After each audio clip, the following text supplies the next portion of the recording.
Green ammonia production కాస్ట్ని మనం తగ్గించలేనప్పుడు storage రవాణా ఖర్చుల్ని తగ్గించగలిగితే ఆటోమేటిక్గా ఇది కాస్ట్ ఎఫెక్టివ్నెస్కి వస్తుంది. అందుకని చెప్పి ఆయన మొత్తం కూడా దీని మీద కాన్సన్ట్రేట్ చేసి ఈ నాగార్జున ఫర్టిలైజర్స్ అండ్ కెమికల్స్ ఈ ఫ్యాక్టరీని మూతపడిన ఫ్యాక్టరీని తీసుకొచ్చి అది సముద్రం ఒడ్డున ఉంది కాబట్టి అక్కడి నుంచి కాకినాడ ఓడరేవు ద్వారా ఇతర దేశాలకి ఎక్స్పోర్ట్ చేయటం, ఇది ఎక్స్పోర్ట్ చేయటం ద్వారా జల రవాణానే ఉంటుంది.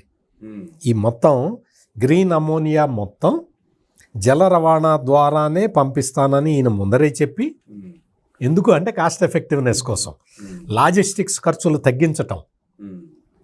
ఈ స్ట్రాటజీ తోటి వివిధ దేశాలతోటి అగ్రిమెంట్లు చేసుకొని ఇప్పుడు ఈ రోజున ఈ గ్రీన్ అమోనియా ప్రాజెక్టుకి శ్రీకారం చుట్టారు.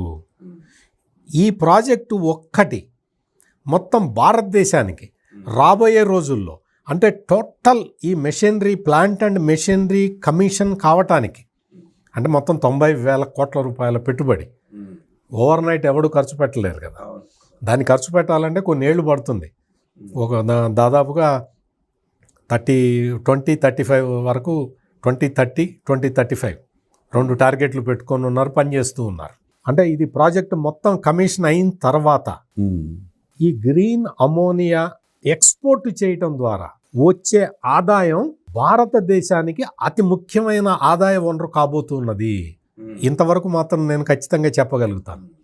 అంటే ఆ విధంగా దేశాలు, మిగిలిన దేశాలన్నీ కూడా మేము తయారు చేసుకునే బదులు ఇండియా నుంచి దిగుమతి చేసుకోవటం ఈజీ, సులభము అన్న ఉద్దేశానికి వస్తాయి.